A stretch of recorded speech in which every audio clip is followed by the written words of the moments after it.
इस वीडियो में दी गई जानकारी सामग्री गणना की प्रामाणिकता या विश्वसनीयता की गारंटी नहीं है।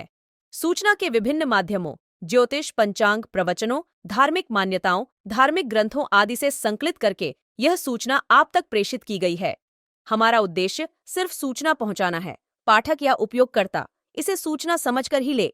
इसके अतिरिक्त इसके किसी भी तरह से उपयोग की जिम्मेदारी स्वयं उपयोगकर्ता या पाठक की ही होगी। हर बुधवार को भगवान गणेश को शमी पत्ता और दूर्वा अर्पित करना चाहिए। अगर शमी के पत्ता नहीं मिल रहा है तो दूर्वा अर्पित कर सकते हैं।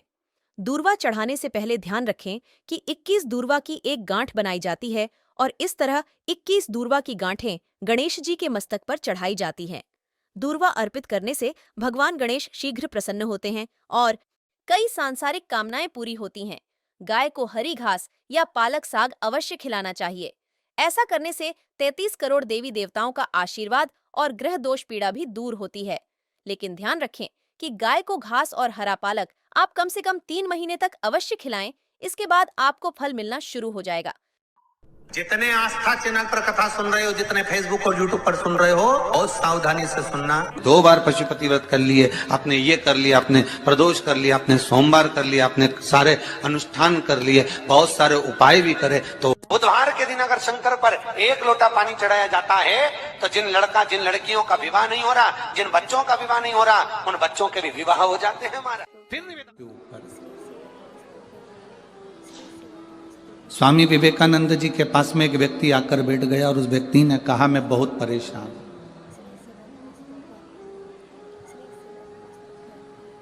मैं बहुत परेशान हूं, मेरे को बहुत कष्ट है, बहुत तकलीफ में मेरी जिंदगी चल रही है।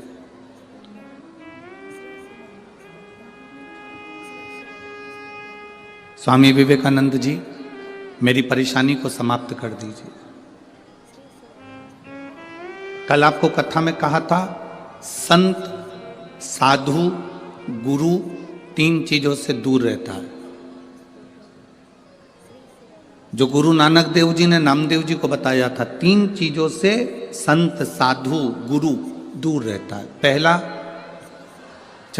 नमस्कार, दूसरा चमत्कार और तीसरा नमस्कार। असली अगर गुरु है, असली अगर संत है, असली अगर साधक है, तो वो ये 3 चीजों से दूर है। उसको कोई मतलब नहीं इन 3 चीजों से। किसने प्रणाम करा, किसने नहीं करा, कौन ने भेंट चढ़ाई, कौन ने नहीं चढ़ाई, उससे कोई उसका मतलब नहीं, उससे कोई सब।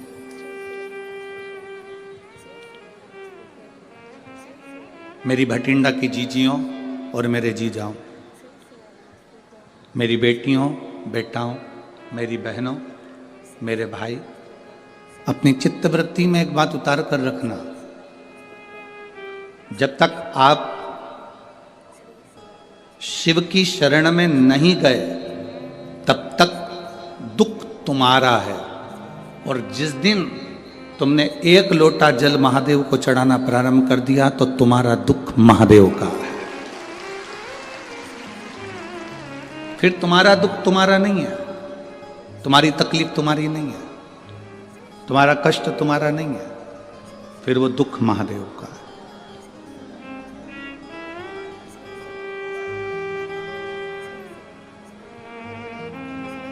ये कथा का जो पंडाल है, लोग इसको कहते हैं शिव महापुराण की कथा हो रही है। हम कहते हैं ये शिव महापुराण की कथा नहीं हो रही है, नेत्रों की जांच हो रही है, नेत्र शिविर लगा है, इसमें आंखों की जांच है। कोई कोई मरीज ऐसा होता है, हॉस्पिटल में जाता है, डॉक्टर साहब से कहता है मुझे दूर का नहीं दिखता, मुझे दूर का नहीं दिखता। डॉक्टर उसको दवाई देते हैं, ड्रॉप देते हैं, आंखों में डालकर देखता है, अभी भी मुझे दूर का नहीं दिखता। डॉक्टर साहब ने उसको टेबलेट दे दी, उसने ली, मुझे दूर का नहीं दिखता। अब डॉक्टर ने कहा यदि तुम्हें दूर का नहीं दिख रहा तो मैं एक चश्मा बना देता हूं, चश्मे से दिखेगा। चश्मे से उसको दूर का दिखने लगा। फिर कोई डॉक्टर के पास गया, डॉक्टर साहब मुझे पास का नहीं दिखता। डॉक्टर ने उसको भी ड्रॉप दिया, उसको भी दवाई दी, उसको पास का नहीं दिख रहा तो फिर उसके लिए भी चश्मा बना दिया। आप में से कोई कोई मरीज ऐसा बैठा होगा जो डॉक्टर के पास जाकर कहेगा ना दूर का दिखता ना पास का दिखता, तो डॉक्टर ने एक ही चश्मे में 2 गिलास लगा दिए। ऊपर आधा गिलास ऊपर है तो दूर का दिखता है, आधा गिलास नीचे तो पास का दिखता है। बोलो सही है कि गलत है? एक ही चश्मे में 2 गिलास है, 2 कांच, आधे में दूर का दिखता है, आधे में पास का। बहुत सारे मरीज डॉक्टर के पास पहुंचे और कहते हैं दूर का नहीं दिखता, पास का नहीं दिखता, पर आज तक ऐसा मरीज डॉक्टर के पास नहीं गया जिसने जाकर कहा हो कि मुझे इन नेत्रों से मेरा महादेव नहीं दिखता। उसका कोई चश्मा है, उसकी कोई दवाई है कि मेरा परमात्मा मुझे दिख जाए? तो डॉक्टर भी कह देगा इसकी कोई दवाई नहीं है, इसकी दवाई केवल एक शिव महापुराण की कथा है, उसमें जाकर बैठोगे तो चश्मा लगाने की जरूरत नहीं पड़ेगी। वो आंखों में लेंस लगा देता है, उस लेंस से परमात्मा नजर आने लगता है कि शिव कैसा है, कृष्ण कैसा है, गुरु नानक देव जी की भक्ति कैसी है, भजन कैसा है, संत नामदेव जी की भक्ति कैसी है, कीर्तन कैसा है।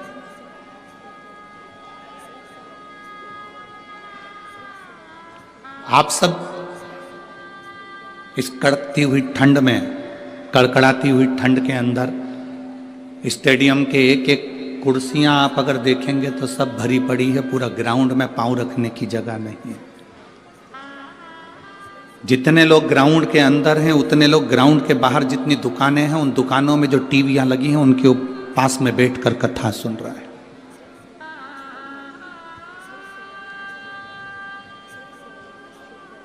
कई लोग पार्किंग से यहां तक नहीं पहुंच पाए तो पार्किंग में गाड़ी को खड़ी कर कर उसमें मोबाइल लगाकर बुजुर्ग माताएं, अन्य माताएं उसमें बैठकर टीवी उस मोबाइल पर कथा सुन रही हैं।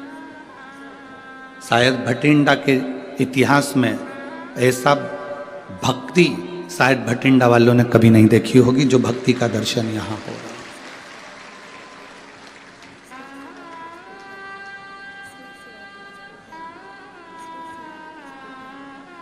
केवल शिव को पाना। स्वामी विवेकानंद जी से एक व्यक्ति ने जाकर कहा कि मैं बड़ा दुखी हूं, मैं बड़ा कष्ट में हूं, मैं बड़ा तकलीफ में हूं, मुझे बड़ी तकलीफ है, बहुत तकलीफ। तकलीफ किसको नहीं है? दुख किसको नहीं है? कष्ट किसको नहीं है?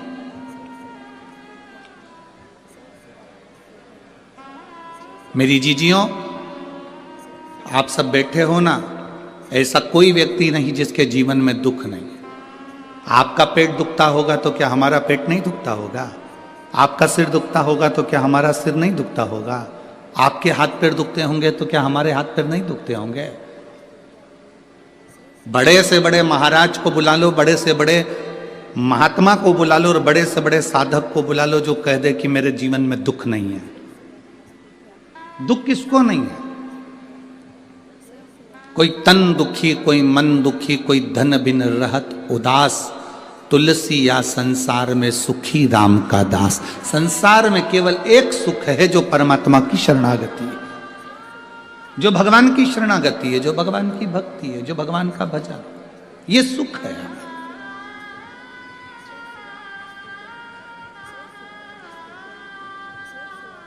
स्वामी विवेकानंद जी से कहा मैं बड़ा दुखी हूं, बहुत बड़ा परेशान हूं, मेरे परेशानी को समाप्त कर दो, मेरे दुख को समाप्त कर दो, मेरे कष्ट को समाप्त कर दो। स्वामी विवेकानंद जी ने कहा कि भाई देखो, तुम्हारा दुख मैं समाप्त कर दूंगा, मना नहीं, पर मेरे पास में कुत्ता है, मेरे पास में कुत्ता है, डॉग है, इस कुत्ते को ले जाओ, थोड़ा घुमा के वापस लिया।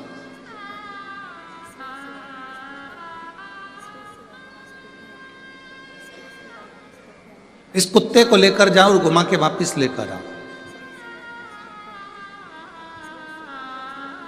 स्वामी विवेकानंद जी से उस व्यक्ति ने कहा मैं कुत्ता घुमा कर लेकर आऊंगा, उसके बाद मेरी समस्या हल हो जाएगी, मेरा दुख मिट जाएगा। जाओ जाओ, पहले कुत्ते को घुमा कर लेकर आओ। स्वामी विवेकानंद जी ने उसको कुत्ता दिया, वो कुत्ता लेकर घुमाने के लिए गया। घुमाने के लिए लेकर गया, सब दूर घुमाकर वापिस आया। कुत्ता हाँप रहा था, बहुत तेज तेज हाँप रहा था, और जो घुमाने वाला व्यक्ति था वो आके खड़ा हुआ। स्वामी विवेकानंद जी ने पूछा, ये इतना तेज हाँप क्यों रहा है, कुत्ता इतनी तेज क्यों हाँप रहा है? उसने कहा, जो निकलता था उसके पीछे भौंकने चले जाता था, कभी इधर देखा उधर चले गया, कभी उधर देखा उधर चले गया, कभी उधर देखा कभी उधर चले गया, भाग भाग कर इधर उधर जाता फिरा। मैं कहीं नहीं भागा, सीधे रास्ते पे चलते चलते चलते चलते यहां पहुंच गए। कुत्ता हाँप रहा है, वो व्यक्ति नहीं हाँपा। स्वामी विवेकानंद जी ने कहा, बस तुम्हारी समस्या का एक यहां हल नजर आता है। इस कुत्ते को देख लो, किसी को भी देखता है उस ओर दौड़ पड़ता है। इधर देखा इधर दौड़ा, उधर देखा उधर दौड़ा, उधर देखा उधर दौड़ा। स्वामी विवेकानंद जी कहते हैं, अपनी मंजिल पर जाना है तो फिर 10 जगह देखकर मत दौड़ो, अपनी मंजिल को देखकर चलोगे तो फिर तुम्हारी मंजिल तक तुम पहुंच जाओगे।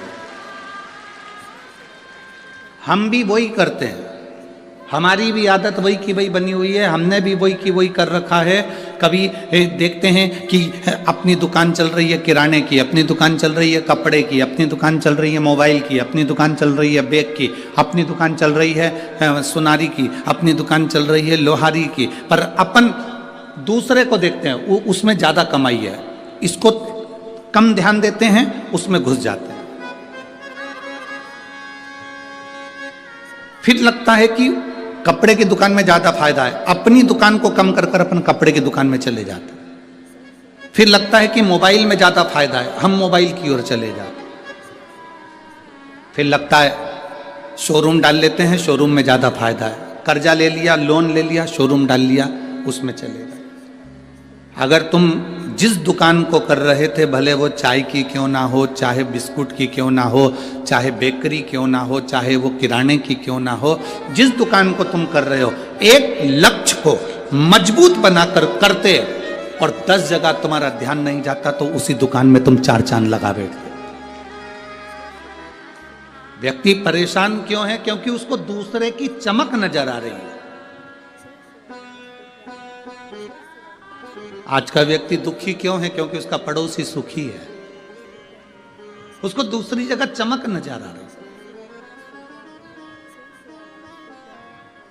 शिव महापुराण की कथा कहती है, हमने अपनी आदत बना ली लपकने की, अपना काम अच्छा नहीं लग रहा, इसमें कोई इनकम नहीं हो रही, इसमें कोई फायदा नहीं हो रहा, अपन दूसरे काम को करते हैं। वो छोड़ा फिर वो करा, फिर वो छोड़ा फिर वो करा।